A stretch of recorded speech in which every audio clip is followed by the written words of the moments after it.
Grande nouvelle, le Père Noël existe vraiment et il ressemble à ça. Je sais, ce n'est pas exactement l'image que nous nous faisions du joyeux vieillard, mais une tombe récemment découverte pourrait être la preuve que nous attendions pour établir que Saint Nicolas a bel et bien existé, et qu'il était turc. Il s'avère qu'il n'était pas originaire du pôle Nord, il s'agissait d'un évêque au grand cœur du IVe siècle, célèbre pour les cadeaux qu'il offrait à tout le monde. La légende raconte qu'il serait né riche dans l'ancienne ville de Patara, dans l'actuelle Turquie, et qu'il aurait sillonné les campagnes pour venir en aide aux pauvres et aux malades. Pendant des siècles, cependant, les gens ignoraient s'il avait réellement existé.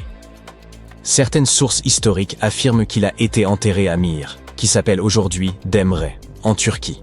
Depuis les années 80, des archéologues creusent autour de cette région pour tenter de trouver des preuves. Aujourd'hui, leur miracle de Noël s'est enfin réalisé.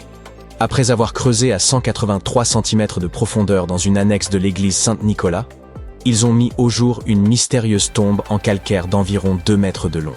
S'ils sont presque certains qu'il s'agit de la dernière demeure de Saint-Nicolas, ils sont toujours à la recherche d'une inscription qui confirmerait son âge exact. Pour ce qui est du Père Noël fictif, la légende dit que sa maison se trouve en Laponie, en Finlande. En 2018, des archéologues ont fait une découverte intéressante qui leur a permis d'espérer qu'ils parviendraient à démontrer l'existence du Père Noël.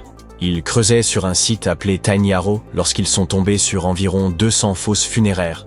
Mais lorsqu'ils ont regardé à l'intérieur, ils n'ont trouvé aucune trace du Père Noël.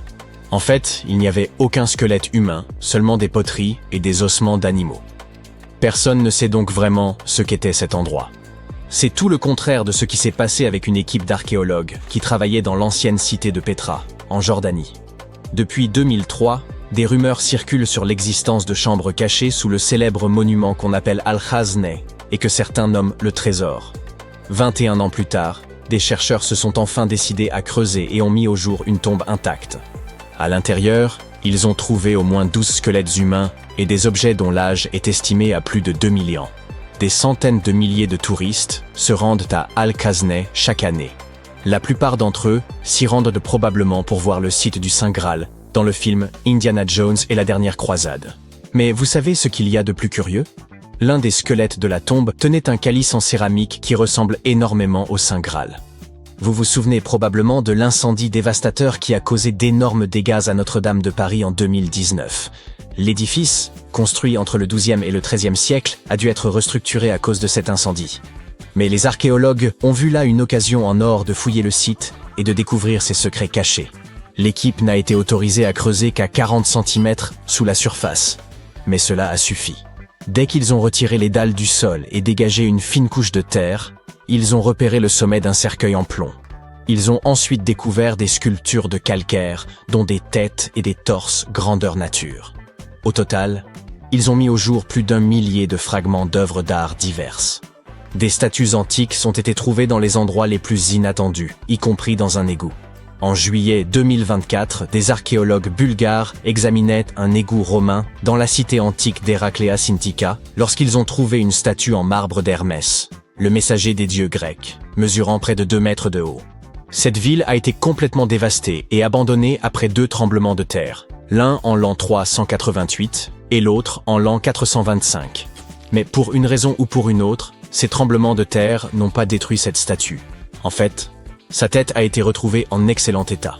La découverte d'œuvres d'art anciennes est certes fascinante, mais imaginez que vous tombiez sur une ville entière cachée dans la forêt amazonienne.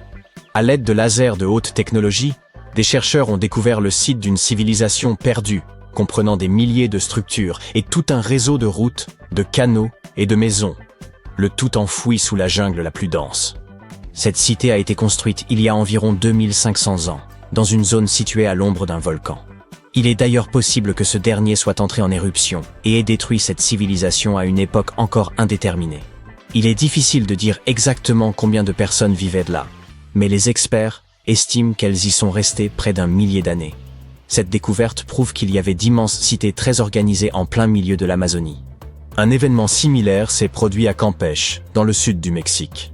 Un archéologue effectuait des recherches sur Internet lorsqu'il a accidentellement découvert une cité maya. Ce site, aujourd'hui appelé Valeriana, était immense, de la taille d'Édimbourg, la capitale de l'Écosse. Elle comptait quelques pyramides, des terrains de sport, des amphithéâtres et des chemins reliant les différents quartiers.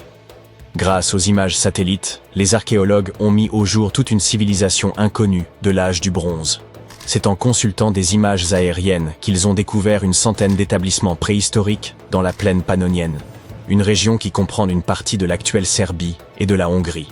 Les gens qui vivaient là sont aujourd'hui connus sous le nom de groupe du site de Tissa, et il semble qu'ils formaient une société assez bien organisée, habile à cultiver des aliments, à chasser et à pêcher. Google Earth a aidé une équipe à découvrir un mystérieux ensemble de 400 portes anciennes en Arabie Saoudite. Ces portes, disséminées dans le désert, auraient été construites il y a plusieurs milliers d'années. Elles sont faites de pierre et disposées en des configurations bizarres qui ont laissé les archéologues perplexes. Elles n'ont pas l'air d'avoir eu une fonction funéraire, ni d'avoir été érigées pour abriter des personnes.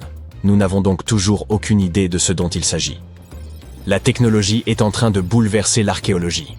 Grâce à l'intelligence artificielle et à un concours doté d'un prix d'1 million de dollars, nous avons enfin pu déchiffrer une partie d'un manuscrit ancien, illisible et très endommagé. Les rouleaux d'Herculanum ont été découverts par des ouvriers qui fouillaient la ville antique d'Herculanum, près de Pompéi, en 1752. Mais leur état était tel que, pendant des années, on les a considérés comme indéchiffrables. Heureusement, l'intelligence artificielle a contribué à dévoiler leurs secrets. Sur la base des études réalisées jusqu'à présent, les experts pensent donc que l'un de ces rouleaux a été écrit par un philosophe qui privilégiait les plaisirs, comme la musique et la gastronomie, par rapport à tout le reste. Stonehenge, en Angleterre, est sans aucun doute l'un des lieux les plus mystérieux de la planète. Certaines théories suggèrent même qu'il a été construit par des extraterrestres. Après plus d'un siècle de recherche, les archéologues n'ont toujours pas compris comment il a été conçu. Vous voyez ce grand autel au milieu ? Il s'avère qu'il vient tout droit d'Écosse.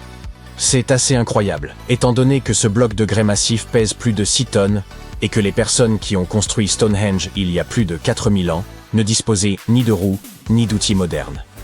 Les océans regorgent également d'objets étonnants.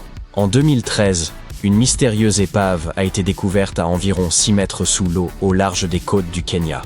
À l'époque, personne ne savait d'où elle venait. Mais aujourd'hui, les chercheurs sont presque sûrs qu'il pourrait s'agir d'un navire de la flotte de Vasco de Gama. Vous savez, le célèbre navigateur portugais, surtout connu pour avoir été le premier à naviguer de l'Europe à l'Inde en contournant le cap de Bonne-Espérance, en Afrique. Si cela se confirme, cette épave pourrait être l'une des plus anciennes épaves européennes retrouvées dans l'océan Indien. Les trésors anciens peuvent prendre de nombreuses formes, y compris celle d'une bouteille. Récemment, des archéologues norvégiens ont découvert un message vieux de 150 ans dans une bouteille lors de l'excavation d'un tumulus viking. Cette bouteille contenait une lettre écrite par Anders Lorange, un archéologue ayant travaillé sur le site dans les années 1800, ainsi que sa carte de visite et quelques pièces de monnaie enveloppées dans du papier. La lettre contient quelques informations sur les fouilles, mais il semble que Lorange se soit trompé sur certains points, par exemple sur le nombre exact de boucliers vikings découverts. À la fin de la lettre, il a ajouté une note personnelle en caractères runiques. « Emma Gad, ma petite amie ». Cette lettre nous a donc permis de mieux comprendre l'histoire avec un grand H, mais aussi d'en savoir plus sur la vie amoureuse de l'archéologue. Au XIIe et XIIIe siècle, Bologne présentait un aspect évoquant celui du Manhattan contemporain. Bien que le nombre exact de tours, comparables à des gratte-ciel, reste inconnu, on estime qu'il dépassait probablement la centaine.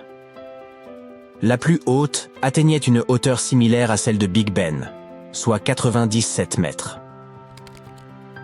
À cette époque, Bologne figurait parmi les plus grandes métropoles européennes, avec des projets de construction d'une envergure impressionnante et d'une ambition notable. Outre les cathédrales et les hôtels de ville, les familles les plus fortunées firent ériger des tours, probablement pour affirmer leur statut et leur opulence. L'espace limité au centre de la ville, ne permettant pas la construction de vastes châteaux, ces édifices furent conçus en hauteur. Cependant, leurs propriétaires n'y habitaient pas, préférant résider dans des bâtisses plus modestes situées à proximité. Ces tours jouaient avant tout un rôle défensif. La construction d'une tour nécessitait de 3 à 10 années de labeur, un processus à la fois long et exigeant. Chaque structure reposait sur des fondations solides, profondément enfouies, surmontées d'une base constituée de lourds blocs de pierre de sélénite. Plus la tour s'élevait, plus ses parois s'affinaient et s'allégeaient. Au XIIIe siècle, bon nombre de ces tours furent démolies, tandis que d'autres s'effondrèrent naturellement. Certaines furent ensuite reconverties en tours de garde, en commerce ou en immeubles résidentiels. Aujourd'hui, seules 22 de ces tours subsistent au cœur de Bologne.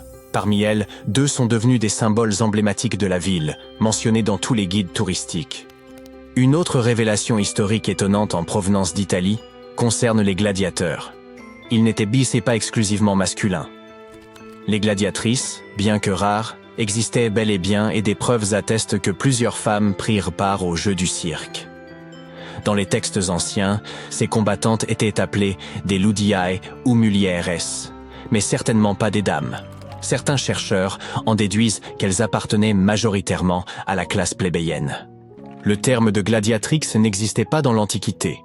Il a été inventé au XIXe siècle. Les femmes qui choisissaient de devenir gladiatrices semblaient motivées par une aspiration à l'indépendance et à la reconnaissance, par l'appât du gain, voire à l'épongement de leurs dettes. Il est probable qu'elles recevaient des honneurs comparables à ceux des gladiateurs masculins. Mais une telle situation défiait les normes de la société romaine, ainsi que la conception des rôles attribués aux femmes. Au 1er siècle, le Sénat romain adopta une loi interdisant aux femmes libres de moins de 20 ans de participer aux Jeux. Et en l'an 200, l'empereur Septime Sévère interdit à toutes les femmes de se produire dans l'arène, craignant sans doute qu'elles ne souhaitent concourir aux Jeux olympiques. Une telle éventualité aurait profondément perturbé l'ordre social établi. Les ananas étaient autrefois considérés en Grande-Bretagne comme l'équivalent des sacs et des montres de luxe, un symbole de richesse et de prestige. On peut encore en admirer des représentations sculptées, notamment au sommet des tours occidentales de la cathédrale Saint-Paul, l'un des monuments les plus emblématiques de Londres. Les explorateurs de retour des Amériques faisaient l'éloge des ananas avec tant d'enthousiasme que tout le monde rêvait de goûter ce roi des fruits. Ces derniers exigent toutefois des températures très élevées et des années pour parvenir à maturité. Pourtant, malgré le climat froid et humide d'Angleterre et d'Écosse, on trouvait des ananas dans les jardins de demeure cossus à la fin du XVIIIe siècle, grâce à l'installation de serres spécialisées, appelées pineries, et équipées de systèmes de chauffage. Un ananas pouvait valoir jusqu'à 80 livres sterling, soit l'équivalent de 15 000 $ actuels. Naturellement, on ne consommait presque jamais un fruit d'un tel prix. Il servait plutôt de cadeau ou de pièce d'apparat, trônant sur une table jusqu'à sa décomposition. Les personnes ne pouvant s'en offrir un allaient même jusqu'à en louer pour afficher leur richesse lors de réceptions. L'ananas devint une source d'inspiration pour les arts décoratifs et la vaisselle des classes aisées. Les sculptures en forme d'ananas ornant les piliers de portail ou le sommet du trophée de Wimbledon sont des vestiges de cette époque. Cependant, dès les années 1820, les importations massives d'ananas venus de l'étranger firent progressivement perdre de sa superbe à ce fruit. Il y a 100 millions d'années, des crocodiles géants peuplèrent le désert du Sahara. Dans les années 90, des paléontologues ont mis au jour des squelettes fossilisés de crocodiles primitifs, dont le fameux Supercroc ou Sarcosuchus imperator. Parmi leurs découvertes figuraient plusieurs squelettes partiels, datant de 110 millions d'années. Ce colosse préhistorique, doté d'une tête aussi grande qu'un homme adulte, mesurait environ 12 mètres de long, soit le double de la hauteur d'une girafe. Ce crocodile géant prospérait aussi bien dans l'eau que sur terre, s'intégrant à l'écosystème diversifié de l'ancienne Afrique du Nord. Les expéditions menées dans le Sahara ont révélé un monde perdu rempli de crocodiles anciens, dont certaines espèces rappelaient des animaux modernes. L'une d'elles, surnommée Dog Croc, ou Araripesuchus wegeneri, possédait un odorat développé et de longues pattes qui lui permettaient de se déplacer comme un chien. Parmi les découvertes remarquables figurait également le Duck Croc, ou Anatosuchus, un crocodile d'1 mètre de long avec des traits rappelant ceux d'un ornithorynque. Il était mieux adapté à la vie terrestre qu'aquatique. Une autre espèce, le rat croc, ou Araripesuchus ratoide, mesurait à peine 60 cm et possédait des dents idéales pour creuser le sol à la recherche d'insectes. Comparées aux crocodiles actuels, ces créatures étaient plus agiles, dynamiques et probablement plus intelligentes, contrastant avec la nature passive des chasseurs modernes. Si les casques à réduction de bruit avaient existé au XIXe siècle, ils auraient été très utiles. Le 27 août 1883, l'île de Krakatoa, en Indonésie, a connu une éruption cataclysmique. Cet événement a produit ce qui est considéré comme le son le plus puissant jamais enregistré. Lorsque le Krakatoa s'est effondré, il a déclenché des tsunamis dont les vagues atteignaient 50 mètres, qui ont voyagé jusqu'à l'Afrique du Sud. Cette île volcanique inhabitée n'avait pas connu d'éruption depuis 2 siècles avant ce jour tragique. L'explosion a causé la mort de plus de 30 000 personnes et engendré d'intenses variations de pression atmosphérique perçues sous forme sonore. Un baromètre situé dans une usine à gaz, à 160 km de là, a mesuré un niveau de 172 décibels. Un être humain moyen peut tolérer jusqu'à 130 décibels sans subir de dommages graves. La pression acoustique générée par l'éruption a donc perforé les tympans des marins à bord du Norham Castle, un navire britannique se trouvant à 60 km du Krakatoa. Cette onde a fait plusieurs fois le tour de la planète, et le bruit, comparable à celui de tirs de canon, était encore audible à 5000 km de distance. La fin du 19e siècle fut marquée par une pléthore de moustaches imposantes. Mais il y avait un problème. Il était très difficile de profiter d'une tasse de thé avec ce type de pilosité. La chaleur du thé faisait fondre la cire, entraînant l'affaissement des extrémités de la moustache. Les gentlemen de l'époque durent affronter cet inconvénient jusqu'à ce qu'apparaisse une solution ingénieuse. La tasse à moustache.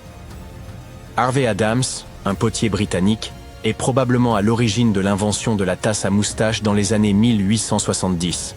Il a breveté un rebord intérieur en forme de papillon, muni d'un trou permettant de boire sans se tremper la moustache. Cette innovation a rapidement séduit, au Royaume-Uni tout d'abord, avant de conquérir le reste de l'Europe. Aux États-Unis, ces tasses étaient monnaie vendues dans des enseignes comme Sears et Marshall Fields, aujourd'hui intégrées à la filière Macy's. Elles étaient disponibles en divers formats et styles. Certaines, appelées tasses de fermier, pouvaient contenir jusqu'à une pinte de thé. D'autres étaient de petites pièces délicates en porcelaine, parfois en forme de coquillage ou frappées du nom de leur propriétaire. Elles étaient souvent accompagnées de soucoupes assorties. Lord Byron, l'un des plus grands poètes britanniques, possédait un véritable zoo personnel composé de nombreux chiens, chats et d'une collection d'animaux exotiques. Parmi eux se trouvaient un singe, un crocodile, un renard, des ponts, un ours et plusieurs blaireaux. Lorsque Byron étudiait au Trinity College de Cambridge, une règle interdisait la présence de chiens sur le campus. Cette interdiction l'irrita profondément et il décida d'en faire fi. Byron choisit donc un animal inhabituel, un ours apprivoisé. Les autorités du collège tentèrent de l'en dissuader, mais comme aucun règlement ne mentionnait explicitement les ours, elles ne purent l'en empêcher. Byron promenait son ours en laisse, lui parlait, et alla jusqu'à envisager de l'inscrire en tant qu'étudiant. L'origine exacte de cet ours demeure inconnue, mais ce qui est certain, c'est qu'à son départ de Cambridge, Byron emmena son compagnon à Londres pour intégrer son domaine.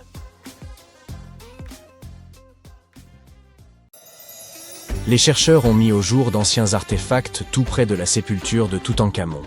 Il s'avère que ce lieu de repos, supposément réservé à l'élite, s'apparente plus à une nécropole commune, abritant une douzaine de cercueils en bois datant d'environ 3600 ans.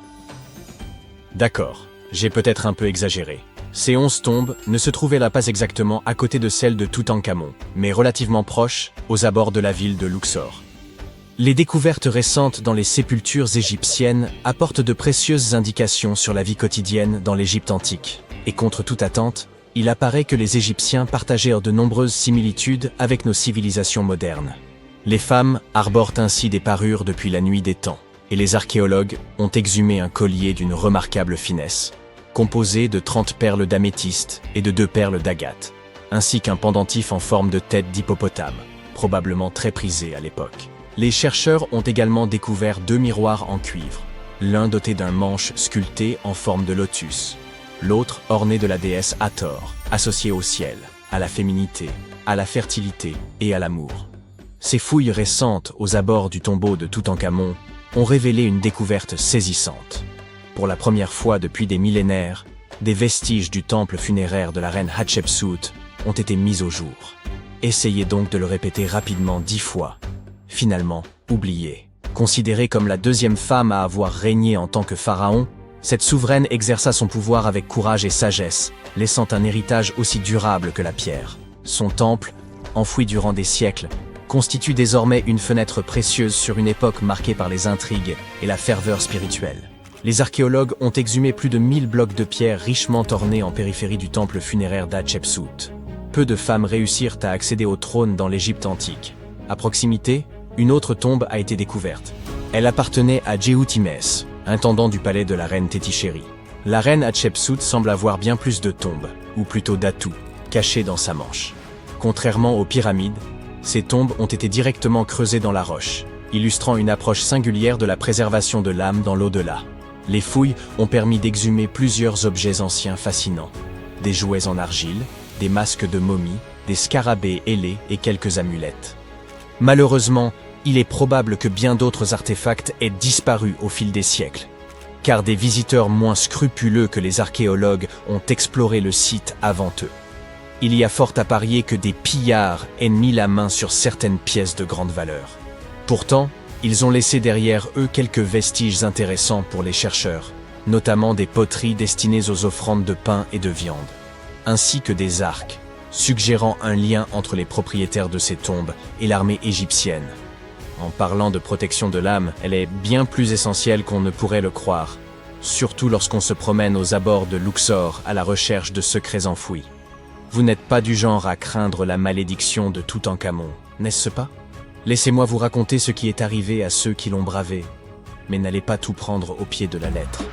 Pendant des années, certains égyptologues, en particulier ceux qui prêtaient foi au paranormal, ont été convaincus qu'une malédiction pesait sur les découvertes liées à Toutankhamon.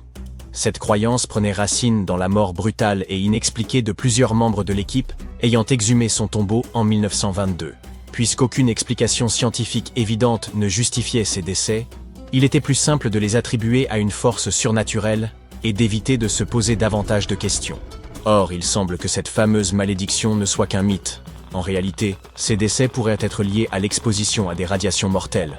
Mais d'où provenaient-elles? Après tout, si la radioactivité fut découverte au XIXe siècle, il est difficile d'imaginer que les anciens Égyptiens aient eu accès à du radium pour illuminer le tombeau de Toutankhamon d'une lueur inquiétante. Alors, quelle est la véritable explication? Il se pourrait que des déchets toxiques soient à l'origine de ces morts mystérieuses. Des niveaux élevés de radiation issus de l'uranium et d'autres substances dangereuses auraient été piégés dans le tombeau depuis plus de 3000 ans.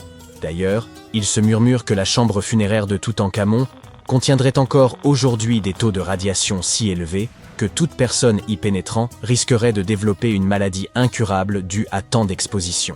Et si cela vous semble exagéré, dites-vous que vous pourriez frôler un niveau de contamination similaire si vous laissez moisir des restes de nourriture au fond de votre frigo pendant un mois.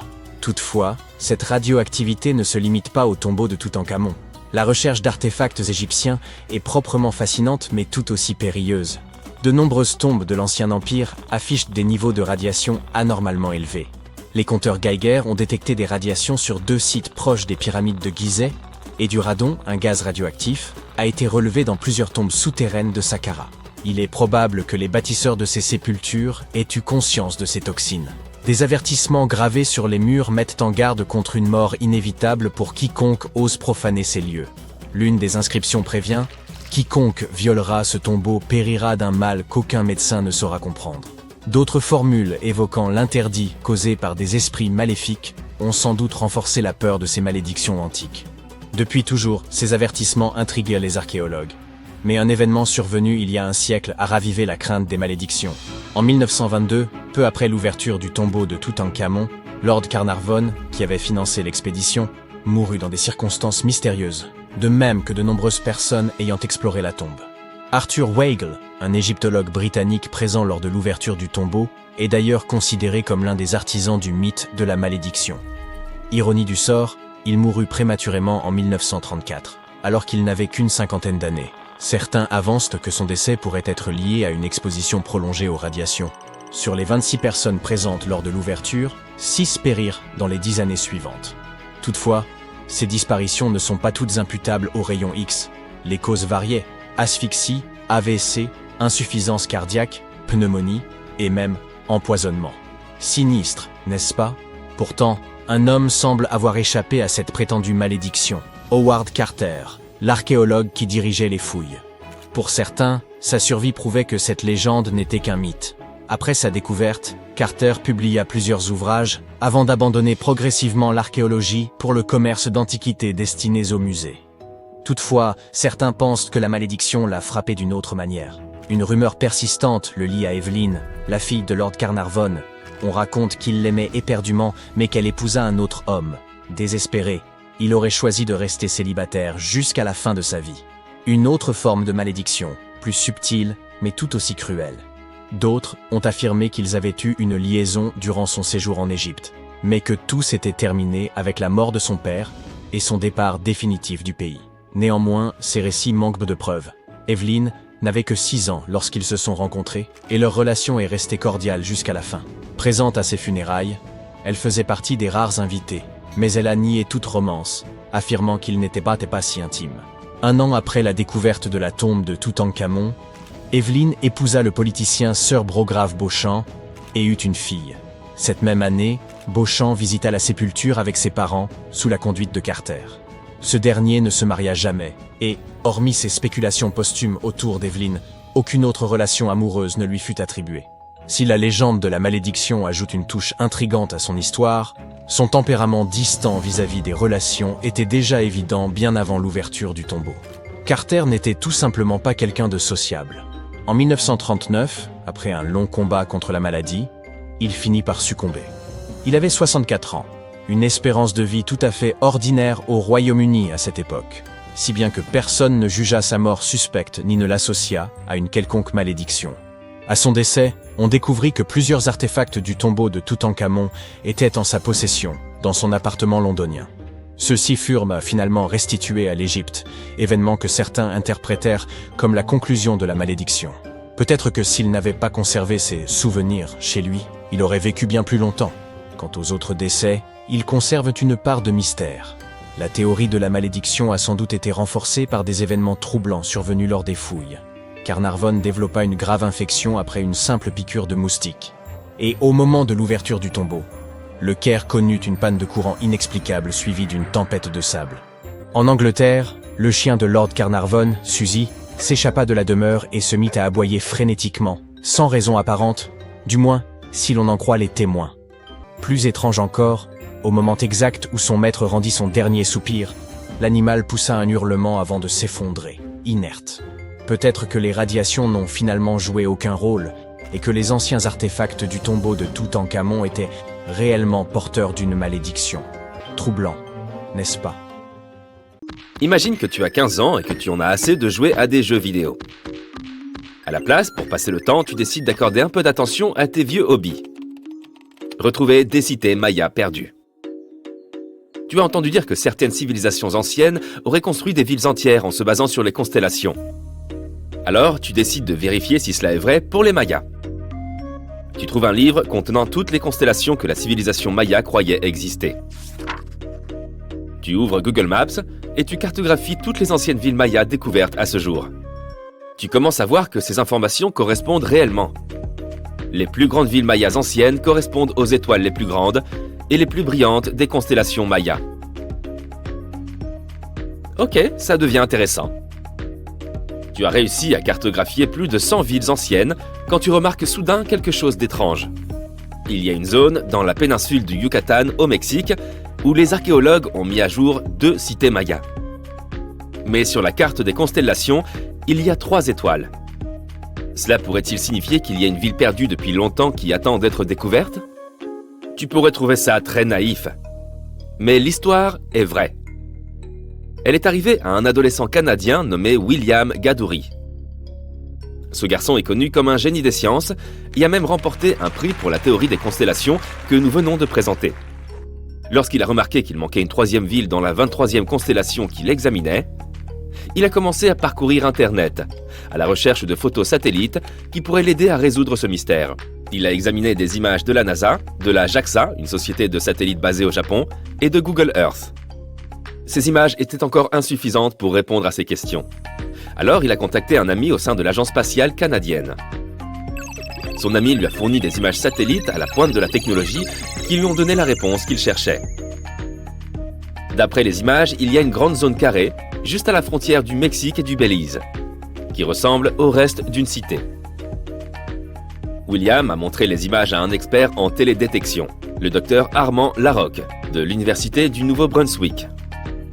Ils ont étudié les images en profondeur et ont conclu que la zone pourrait abriter 30 bâtiments et même une grande pyramide.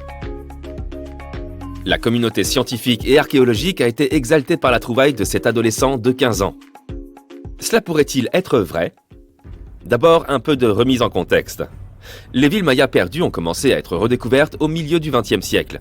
Depuis, on a trouvé des ruines de villes comme Tikal, Palenque et Uxmal. Les Mayas étaient l'une des grandes civilisations précolombiennes vivant sur le continent américain.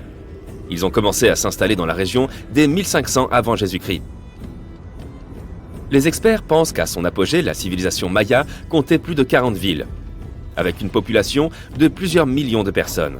Ce qui était énorme à l'époque, et leur ville était plutôt intéressante. Leur civilisation s'étendait sur la péninsule du Yucatan, au Mexique, au Guatemala et au Belize. Ils survivaient principalement grâce à l'agriculture, ayant développé un système d'irrigation complexe dans la plupart de leurs villes. Ils ont construit une série de bâtiments cérémoniels, de pyramides, des places et même des terrains pour les jeux de balle. Les Mayas étaient de fervents bâtisseurs de pyramides, mais ils ont aussi développé un système astronomique avancé. Avec la technologie ancienne dont ils disposaient, ils ont pu prédire l'emplacement exact de planètes comme Vénus et Mars. Et ils ont pu prévoir les dates exactes des éclipses.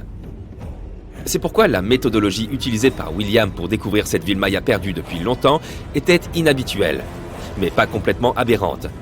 Les Mayas étant des astronomes compétents, il ne serait pas trop étrange qu'ils aient construit leur grande prouesse architecturale en fonction du ciel, n'est-ce pas? Et ils ne seraient pas les premiers à l'avoir fait. Une célèbre frange de l'égyptologie se consacre à étudier comment les pyramides de Gizeh ont été construites en parfait alignement avec la constellation d'Orion. Cela signifie que chaque pyramide a été construite à dessein pour s'aligner avec l'une des étoiles majeures de la ceinture d'Orion.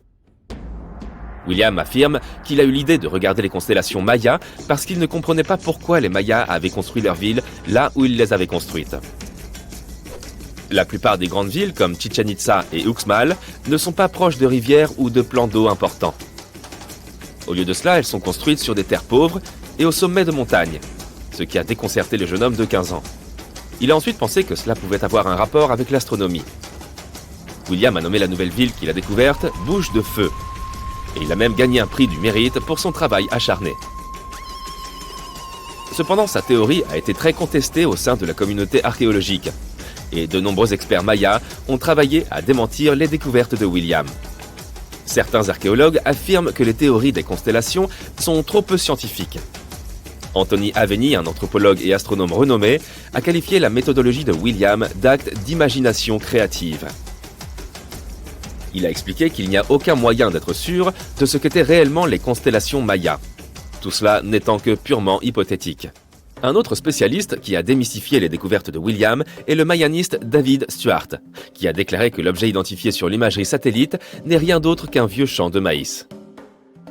Son affirmation a été soutenue par une expédition qui a eu lieu près de la zone en 2021, lorsque les archéologues présents ont signalé qu'il n'y avait rien du tout dans cette zone. Malgré tout, un garçon de 15 ans a presque trouvé une ville maya perdue depuis longtemps, ce qui en soi est assez admirable. Des techniques similaires à celles utilisées par William sont d'ailleurs désormais utilisées pour déterrer des civilisations perdues dans le monde entier. Selon l'archéologue spatiale Sarah Parcak, l'imagerie satellite a joué un rôle clé dans la découverte de villes anciennes en Égypte et dans d'autres endroits. Sarah Parcak elle-même passe la plupart de ses journées à parcourir les images à la recherche du moindre signe d'endroit où il aurait pu y avoir des villes il y a longtemps. Ce qui se passe, explique-t-elle, c'est que chaque fois qu'on a quelque chose d'enterré, il va être recouvert soit par la végétation, la terre ou le sable, soit par une autre construction moderne par-dessus.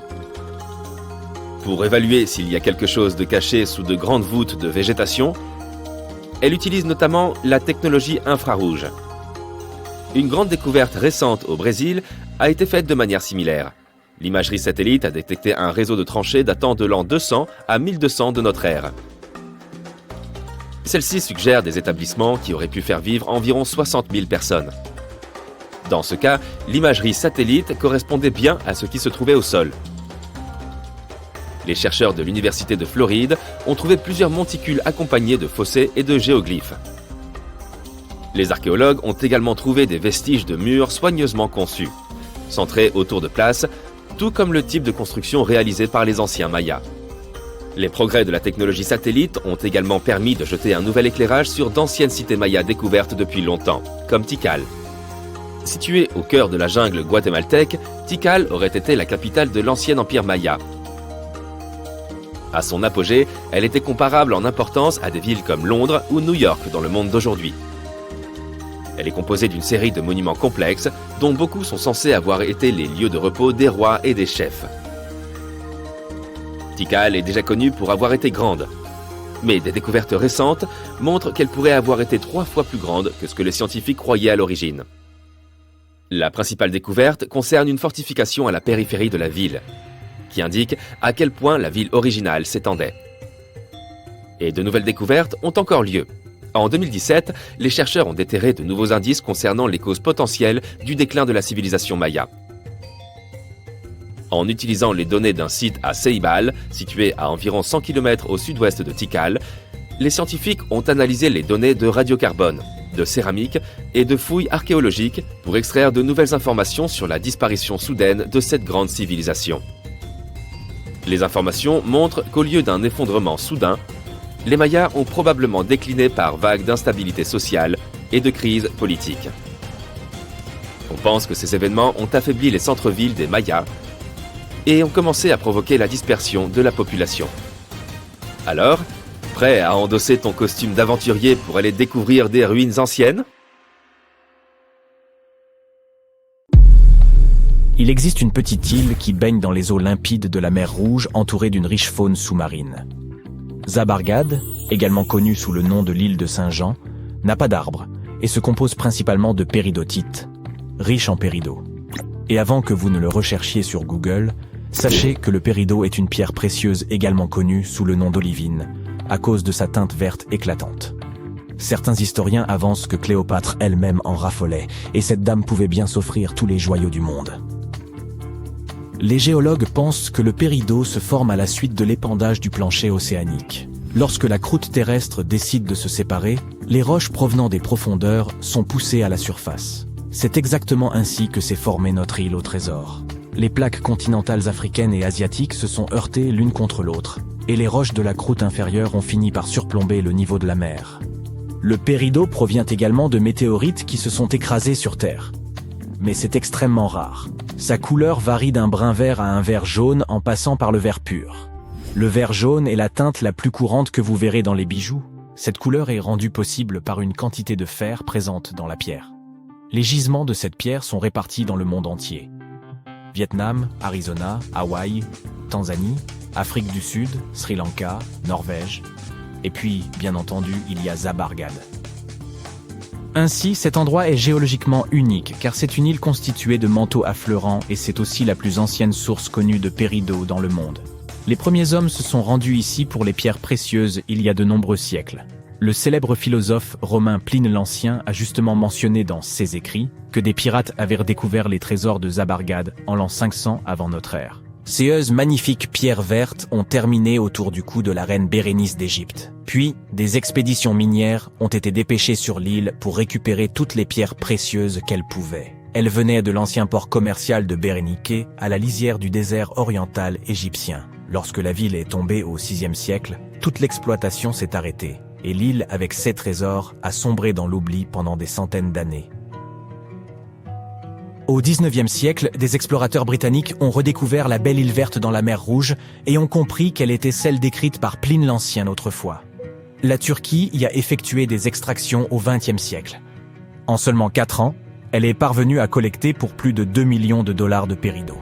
Les pierres précieuses ont été envoyées en France pour être taillées. Les conditions de travail sur l'île n'avaient rien du conte de fées tropicales que vous pourriez imaginer. Il n'y avait pas la moindre eau potable pour les ouvriers, de sorte qu'il a fallu y installer un condenseur d'eau à moteur. Aujourd'hui, ce territoire tombe sous la juridiction du parc national de Gabal Elba. La plupart des gens viennent ici pour admirer la beauté sous-marine des récifs. Mais si vous regardez au-dessus de l'eau, vous pouvez toujours apercevoir de magnifiques péridots scintillants. Si l'île Christmas des territoires extérieurs d'Australie est sur votre liste de voyage, planifiez-le judicieusement. Et si vous vous y trouvez entre octobre et novembre, lorsque la saison des pluies commence, vous risquez de ne pas beaucoup profiter du paysage. Les crabes rouges recouvrent toute l'île comme une couverture grouillante. Et ce n'est pas l'une de ces couvertures moelleuses dans lesquelles vous voudrez paresser. Plus de 100 millions de crabes ont une seule et même mission, atteindre le rivage vivant, complétant une phase cruciale de leur cycle de vie. Durant la majeure partie de l'année, ces crabes rouges résident dans des terriers et des crevasses rocheuses. Ils ont des fruits. Mais lorsque la saison sèche est terminée et que la Lune se trouve dans une phase spécifique, ils savent qu'il est temps de partir. Lorsqu'ils atteignent la côte de l'océan Indien après plusieurs jours de migration, ils creusent de profonds terriers où les femelles finiront par pondre leurs œufs. Une fois que ces terriers sont prêts, les crabes mâles retournent dans les forêts tropicales, tandis que les femelles demeurent sur la plage pendant au moins 12 jours pour couver. Les nouveaux parents sont si malins qu'ils suivent la Lune pour saisir le moment parfait où une marée plus douce transportera leurs œufs jusqu'à l'océan. Une fois qu'ils éclosent, les crabes ramènent les nouveaux membres de leur famille à l'intérieur des terres. Là, ils attendent à nouveau la saison des pluies pour perpétuer le cycle. Afin de protéger cette magie, les autorités contrôlent les routes passant dans les zones où se déroule la migration des crabes. Le Japon a une toute nouvelle acquisition dans son archipel. La plus récente masse terrestre au monde a littéralement émergé en novembre 2023. Cette île anonyme mesure un peu plus de 100 mètres de diamètre. Elle est composée de pierres ponces et de tufs laissés par un volcan sous-marin qui est entré en éruption en octobre. Depuis, l'activité volcanique s'est calmée et les vagues érodent peu à peu des morceaux de la nouvelle terre. Sans couler de lave pour créer une croûte protectrice solide sur ces débris volcaniques, l'avenir de cette île fraîchement formée est plus qu'incertain. Des îles similaires avaient déjà émergé auparavant, mais étaient si éphémères qu'elles disparaissaient une fois l'activité volcanique terminée. Une île née en 2020 et un de la même manière est toujours visible aujourd'hui, cependant. Ainsi, la nouvelle île pourrait avoir quelques perspectives d'avenir. Sinon, il est probable que nous verrons naître d'autres terres comme celle-ci. Le Japon n'est pas en reste en termes de volcans actifs, avec plus d'une centaine dans sa collection. Si vous vous liez d'amitié avec les Uros qui vivent dans la région du lac Titicaca et que vous leur demandez leur adresse, histoire de leur envoyer une carte postale, ils auront bien du mal à répondre. Leurs ancêtres d'il y a plus de 5 siècles ont développé une tactique brillante pour se protéger des Incas. Ils ont construit des îles à partir de racines de totora et de roseau, qui pouvaient être déplacées hors de danger au beau milieu de l'immense lac.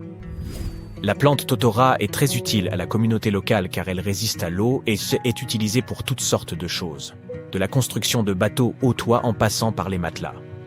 Les îlots sont même comestibles, et les fleurs de la plante dont ils sont faits sont utilisées pour le thé. Il reste environ 120 îlots préservés, et plus d'1 millier de personnes peuvent y vivre. De 2 à 6 familles partagent une maison sur une île. Comme il n'est plus nécessaire de fuir les Incas, ils doivent maintenant s'assurer que leurs îlots restent en place. Tous les 15 à 20 jours, les roseaux formant les îlots se décomposent et doivent être remplacés. Pour éviter de dériver constamment, les habitants utilisent des tiges d'eucalyptus en guise d'ancre, arrimant solidement les îles. Malgré sa petite taille, cette communauté possède 2 langues parlées. Les résidents confectionnent leurs propres tissus et créent de magnifiques habits. Enfin, des panneaux solaires leur fournissent suffisamment d'énergie pour qu'ils aient de la lumière et même la télévision. L'île principale a une station de radio et les habitants ont embrassé le tourisme. Vous pouvez ainsi effectuer une réservation en ligne et éprouver vous-même cette vie flottante. Certaines îles surgissent de nulle part et d'autres disparaissent sans laisser de traces. L'une des plus célèbres îles, dite fantôme, est l'île de Hy-Brasil, au large des côtes de l'Irlande.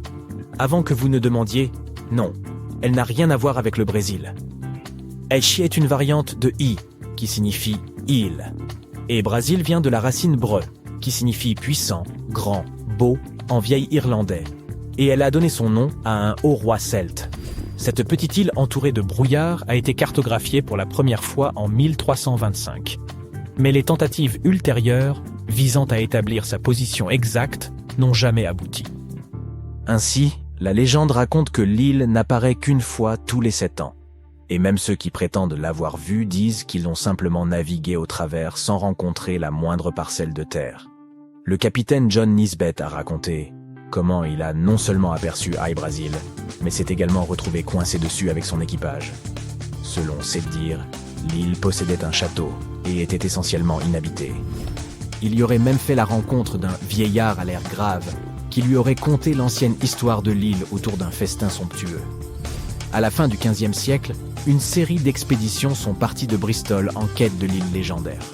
Toutes les tentatives ont échoué et Hy-Brasil a disparu des cartes en 1865. On ne saura peut-être jamais si elle a un jour existé, mais avouez que ça fait une belle histoire. D'intrigantes bulles de plasma semblent flotter autour des pyramides de Gizeh. Bien que cela puisse paraître étrange, clarifions immédiatement une chose. Il n'y a rien ici de surnaturel ni d'extraterrestre. Les bulles de plasma représentent des anomalies atmosphériques qui prennent naissance dans une couche spécifique de l'atmosphère terrestre appelée ionosphère.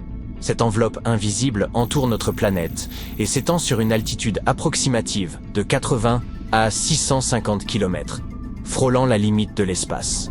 Dans cette région, le Soleil, véritable fourneau céleste, chauffe les gaz et les transforme en particules électriquement chargées que l'on nomme plasma. Voici l'aspect captivant. Pendant la nuit, notamment près de l'équateur, ces particules subissent des perturbations. Lorsque certaines d'entre elles disparaissent simultanément en grande quantité, cela donne naissance à une bulle de plasma. Imaginez une vaste poche où le plasma est absent ou fortement réduit. Cependant, pour mériter l'appellation de bulle de plasma, le phénomène doit se manifester à une échelle considérable, avoisinant généralement les 100 km de diamètre. Si vous envisagez déjà un voyage en Égypte, jumelles en main pour inspecter les sommets des pyramides, sachez que ces bulles de plasma sont invisibles à l'œil nu. Elles se forment bien au-dessus de nos têtes, hors de portée de notre vue. Les scientifiques doivent recourir à des instruments spécialisés, tels que le radar ionosphérique de haute latitude, l'ARID, pour les détecter. Cet équipement de pointe permet d'étudier en temps réel le déplacement et la formation des bulles de plasma, un processus qui peut, par ailleurs, être déclenché par des tempêtes solaires. Cela nous conduit à novembre 2023, moment où une tempête solaire remarquable s'est produite. Sur une échelle de gravité allant de 1 à 5, cet événement a été classé G3, correspondant à une intensité forte.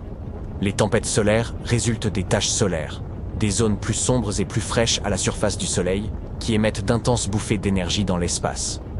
Ces éruptions ont engendré plusieurs tempêtes géomagnétiques sur Terre. Bien que cela puisse évoquer des scénarios catastrophiques, l'impact sur notre quotidien a été relativement limité. En réalité, ce fut une excellente nouvelle pour les passionnés d'astronomie, car la tempête solaire a donné naissance à des aurores spectaculaires, visibles jusqu'en Grèce et en Turquie. Cependant, cette tempête particulière de 2023 a également entraîné une autre conséquence remarquable.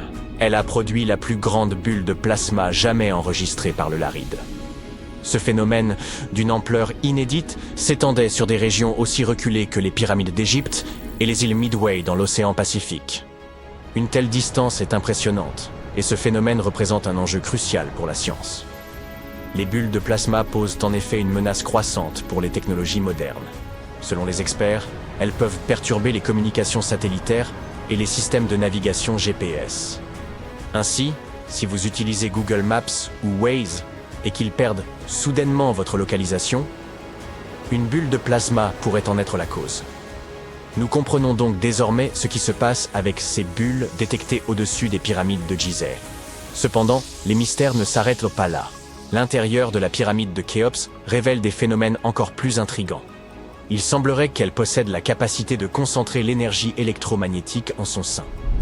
Il y a quelques années, une équipe de chercheurs a voulu étudier ce phénomène en exposant cette architecture ancienne à des ondes radio. Ces ondes, semblables à celles utilisées par nos téléphones mais beaucoup plus longues, atteignent jusqu'à 600 mètres. Ne pouvant bombarder directement la pyramide avec ces ondes, les scientifiques ont opté pour une alternative plus pratique, la modélisation informatique. Grâce à ces simulations, les chercheurs ont mis au jour une découverte stupéfiante.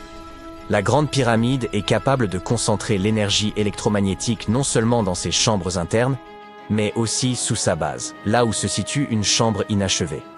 Par concentrer, il faut comprendre quelque chose comme emprisonner. Prenons un exemple. Lorsque vous criez dans une grotte, vous entendez votre voix en écho. Les ondes sonores ne se dissipent pas immédiatement. Elles rebondissent et se focalisent. De la même manière, quand des ondes radio touchent la pyramide, elles ne se contentent pas de la traverser ou de l'éviter. Elles sont absorbées, rebondissent, puis se concentrent à l'intérieur et sous la pyramide. La liste des mystères entourant les pyramides égyptiennes ne s'arrête pas là. À l'intérieur de la grande pyramide, un long passage étroit conduit à ce qu'on appelle la chambre du roi. Située au cœur même de la structure, cette pièce est supposée avoir abrité la dépouille du pharaon Khéops, le souverain à l'origine de cette construction, dont le règne remonte à plus de 4000 ans. Lorsque l'on pénètre dans la chambre du roi, deux éléments frappent immédiatement.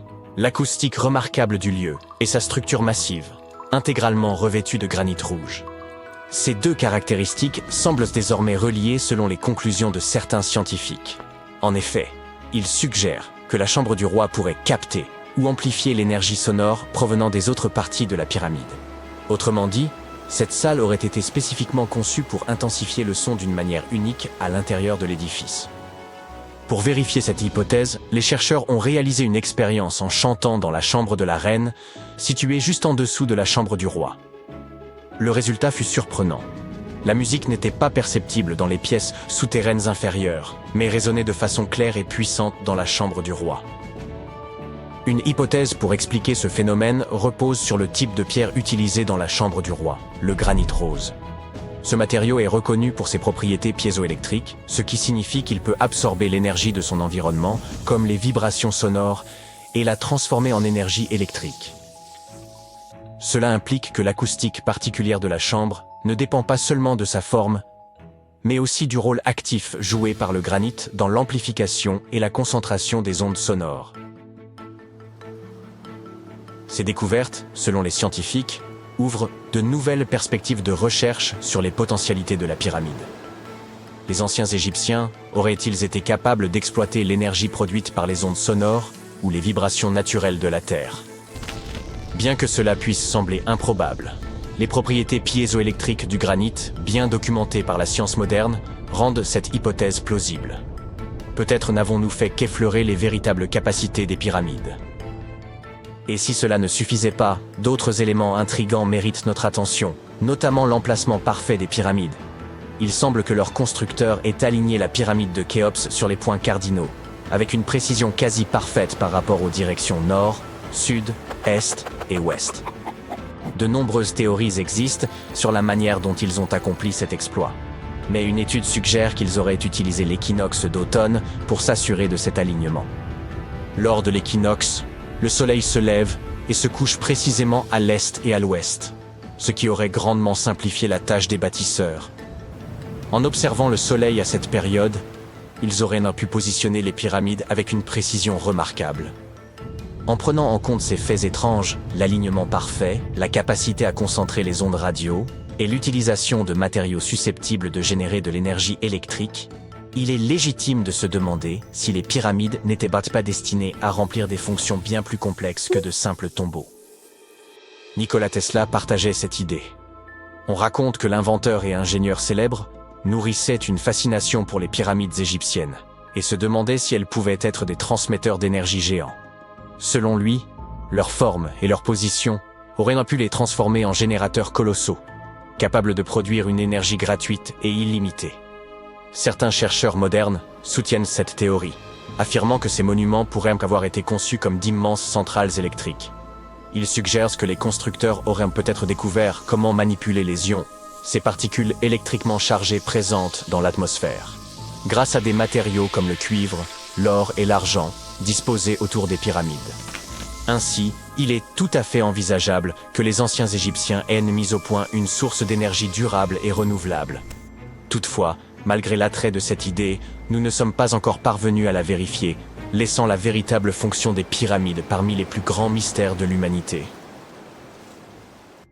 Que fait un bateau au beau milieu du désert?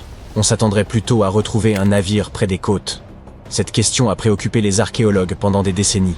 En 1988, une tempête s'est abattue près de l'un des sites archéologiques majeurs de l'Égypte ancienne. Une structure en bois est alors apparue, dégagée des sables. Elle avait été rongée par les termites, mais les scientifiques étaient résolus à percer son mystère. En l'an 2000, les fouilles ont débuté à proximité d'Abydos, et une équipe d'experts américains a rapidement découvert un bateau de 21 mètres de long. Cependant, cette découverte n'était pas isolée, puisqu'ils ont mis au jour 14 autres embarcations, soigneusement alignées les unes à côté des autres. L'état de ces navires a rendu leur extraction complète impossible, mais, heureusement, le bois était suffisamment bien préservé pour y prélever un échantillon. Les analyses ont révélé que ces bateaux dataient d'environ 5000 ans, faisant ainsi de cette flotte la plus ancienne de l'histoire humaine connue à ce jour. La période de leur construction remonte à 5 siècles, avant l'édification des pyramides de Gizeh. Chaque navire était abrité dans une chambre voûtée, parfaitement adaptée à ses dimensions.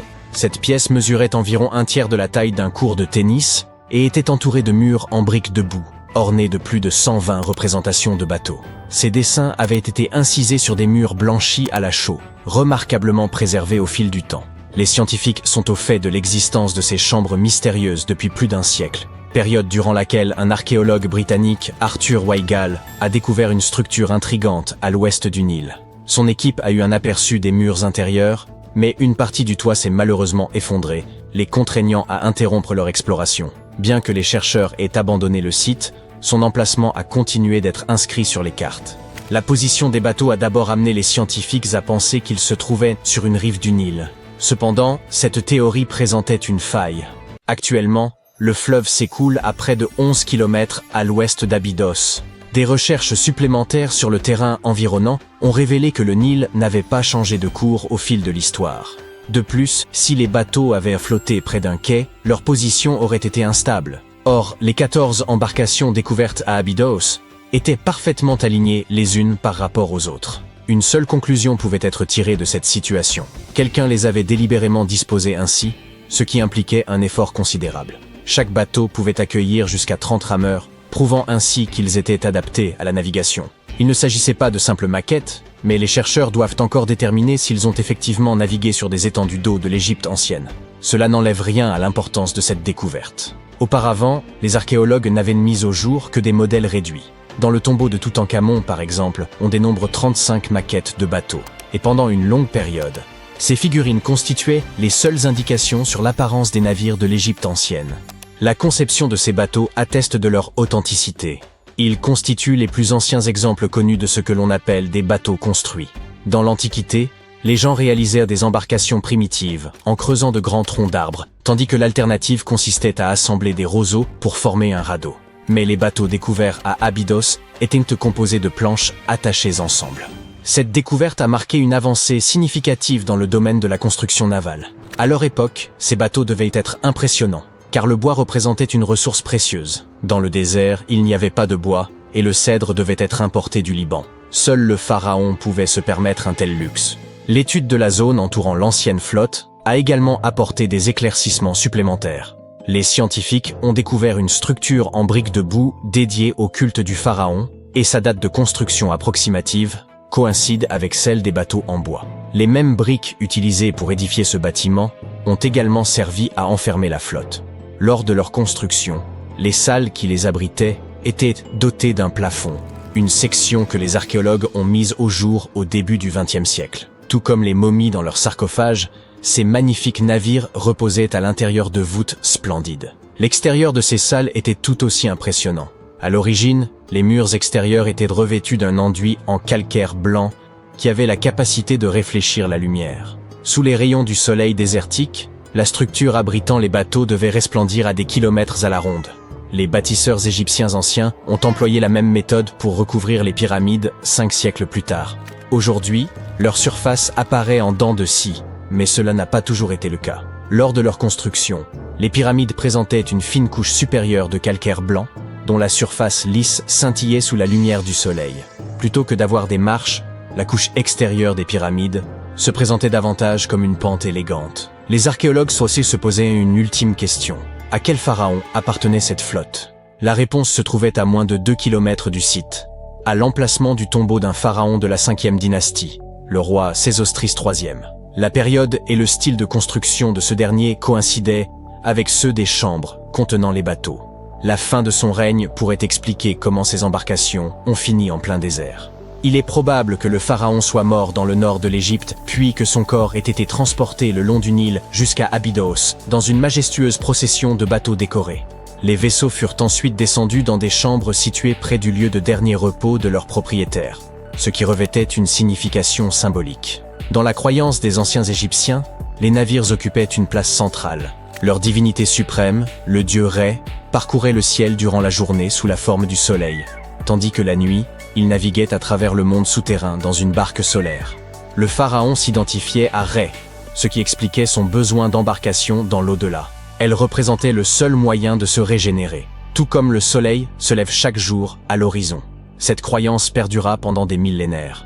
Un pharaon emblématique, Khéops, possédait également un navire, découvert par des scientifiques en 1954 à proximité de sa pyramide à Gizeh. Ce dernier est environ 4 siècles plus récent que la flotte d'Abydos, mais le bateau de Khéops était presque 2 fois plus long. La grande pyramide de Gizeh et le tombeau de Toutankhamon figurent parmi les découvertes archéologiques les plus célèbres d'Égypte. Pourtant, de nombreux secrets demeurent enfouis sous les sables infinis du Sahara. Récemment, en 2020, des archéologues ont mis au jour une ville perdue, qualifiée de plus importante découverte depuis celle du tombeau de Toutankhamon en 1922. La ville d'Aton, âgée d'environ 3000 ans, suscite l'espoir des historiens d'obtenir un aperçu de la vie quotidienne des anciens Égyptiens. L'archéologue et égyptologue renommé Zahi Hawass a décrit ce site comme une cité d'or oubliée. Aton se situe à environ 500 km au sud du Caire, la capitale égyptienne, et se trouve à proximité de la célèbre vallée des rois. Les archéologues ont d'abord découvert des sections de murs en briques de boue qui s'étendaient dans toutes les directions.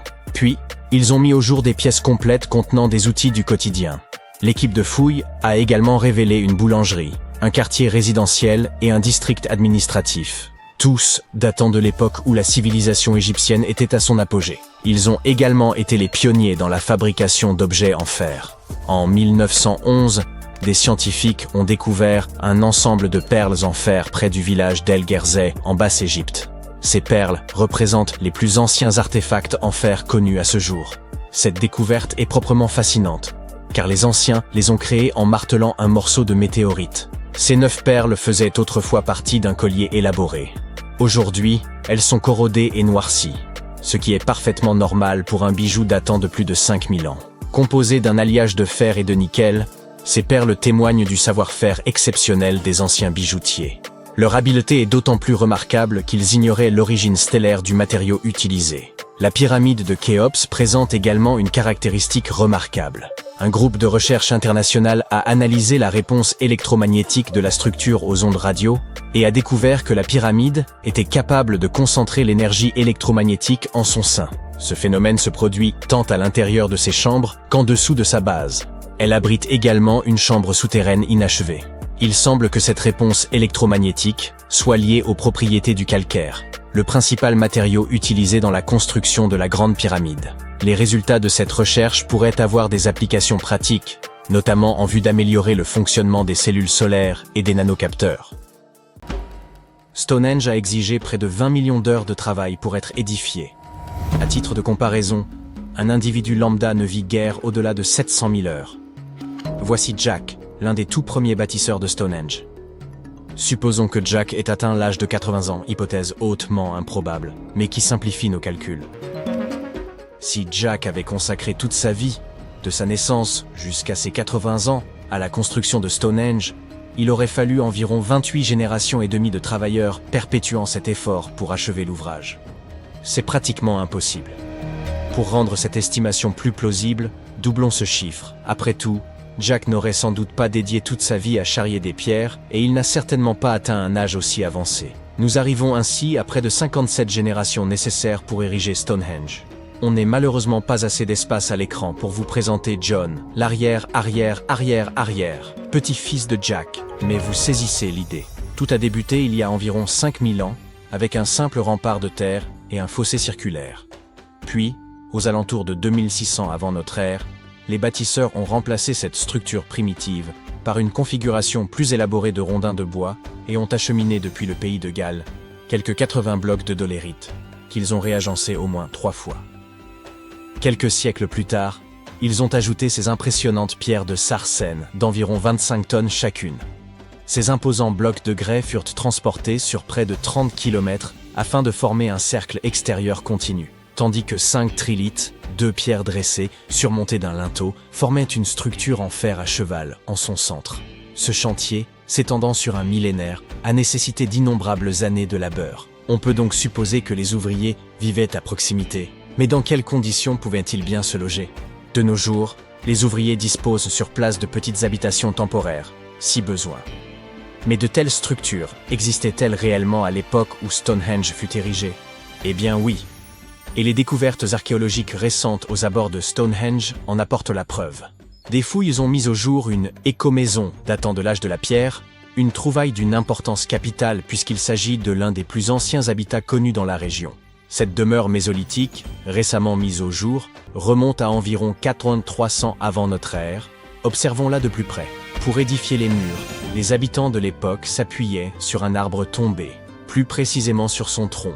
Ces parois de bois étaient consolidées avec du silex, et ils avaient même pris soin de paver la cavité laissée par l'arbre déraciné. Quant à la toiture, ils avaient eu recours à des peaux d'animaux. Un choix judicieux qui devait offrir une protection efficace contre le climat capricieux des îles britanniques.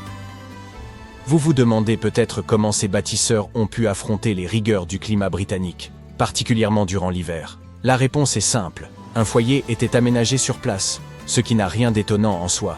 Mais le système employé pour chauffer l'habitat se révélait particulièrement ingénieux. Placer un foyer directement à l'intérieur de la maison aurait constitué un danger trop important. Mais introduire des pierres chauffées ne présentait aucun risque. Tout en demeurant chaudes, elles ne pouvaient pas provoquer d'incendie. Elles servaient donc de réservoir thermique, permettant de maintenir une chaleur agréable durant la nuit. Pour parfaire leur aménagement, ils ajoutaient à même quelques pierres décoratives. Certes, ce n'était pas Versailles, mais leur demeure possédait indéniablement une certaine élégance. Si vous pensez que cette découverte ne concerne que les habitations, détrompez-vous. Elle bouleverse notre compréhension du mode de vie de cette époque. En situant ces populations dans un cadre préhistorique essentiel, dès les débuts du néolithique, elle soulève des interrogations fascinantes sur un éventuel lien entre ces premiers habitants et les bâtisseurs de Stonehenge. Mais une inquiétude persiste. Les experts s'inquiètent du fait que ce site, ainsi que d'autres vestiges archéologiques enfouis, pourraient être mis en péril si les autorités maintiennent leur projet de tunnel visant à détourner l'A303 en la faisant passer sous ce site classé au patrimoine mondial. Bien entendu, la maison mise au jour par les scientifiques n'était pas parfaitement conservée et présentait plusieurs lacunes essentielles pour la vie quotidienne. Certains éléments avaient disparu avec le temps, tandis que d'autres étaient simplement absents. Aussi, les chercheurs ont-ils entrepris de recréer ces habitations vieilles de 4500 ans.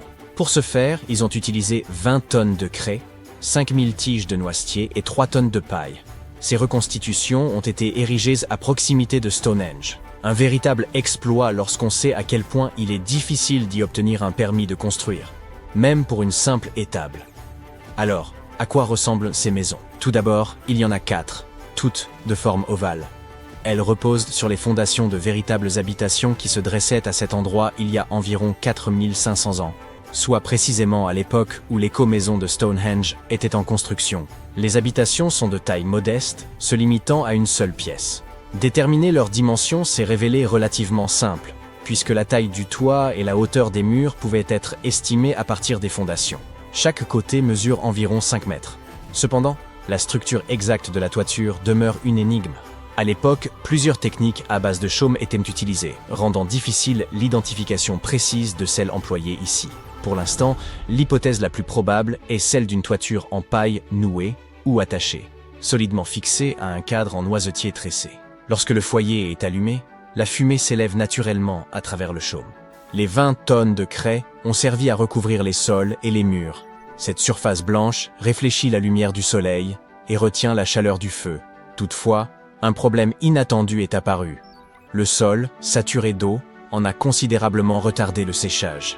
Alors que la craie aurait dû durcir en quelques jours, certaines parties du sol sont restées collantes durant des semaines, un peu comme du chewing-gum.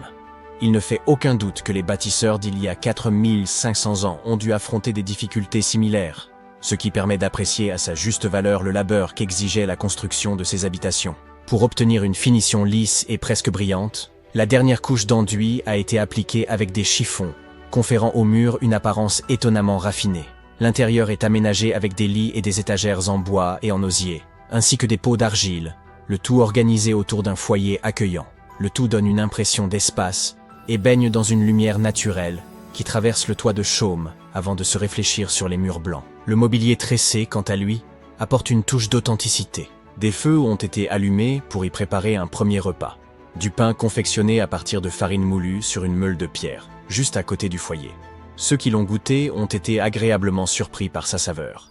Légère déception. Ceux qui ont recréé ces habitations ont un peu triché. Certes, les matériaux sont fidèles à ceux d'origine, mais les outils utilisés ne le sont pas. Ils ont eu recours à des bétonnières pour mélanger le torchis, des brouettes pour transporter le bois, et des haches en acier pour fendre les bûches près de l'âtre, plutôt que des outils de pierre. Il faut toutefois rappeler que ces constructeurs ne sont pas des experts, mais des bénévoles. Dans ces conditions, une petite entorse aux techniques d'antan semble tout à fait pardonnable. D'ailleurs, d'autres volontaires présents sur le site sont ravis de partager leurs connaissances sur les tâches quotidiennes des bâtisseurs de Stonehenge, qu'il s'agisse de moudre le grain ou de tresser des cordes en jonc. Mais ces cahutes ne sont pas les seules découvertes notables de la région de Stonehenge. Il y a quelques années, des archéologues ont mis au jour un site funéraire qui précède même la construction du célèbre monument. Ce long tumulus néolithique, daté d'environ 5600 à 5700 ans, aurait accueilli les dépouilles de certains des premiers habitants de Grande-Bretagne. Son existence a été révélée par des images aériennes montrant son empreinte caractéristique sous les cultures. La plaine de Salisbury regorge d'anciens vestiges, comprenant Stonehenge, divers tumulus et autres monuments. Épargnée par les bouleversements au fil des siècles, elle a su préserver une quantité remarquable de structures préhistoriques. Cette découverte illustre par ailleurs une transition majeure dans le mode de vie humain, marquant le passage du nomadisme à une sédentarisation fondée sur l'agriculture et l'élevage. Un mode de vie qui fait écho à celui reconstitué dans l'écomaison. Le tumulus en question s'étend sur environ 26 mètres de long et 20 mètres de large. Bien que l'érosion et l'agriculture aient fait disparaître une grande partie de sa structure émergée. Si ces caractéristiques sont similaires à celles d'autres sépultures de la région, il pourrait renfermer les restes de 30 à 50 individus, ainsi que des crânes de vaches, dont l'importance pour ces communautés anciennes ne fait aucun doute.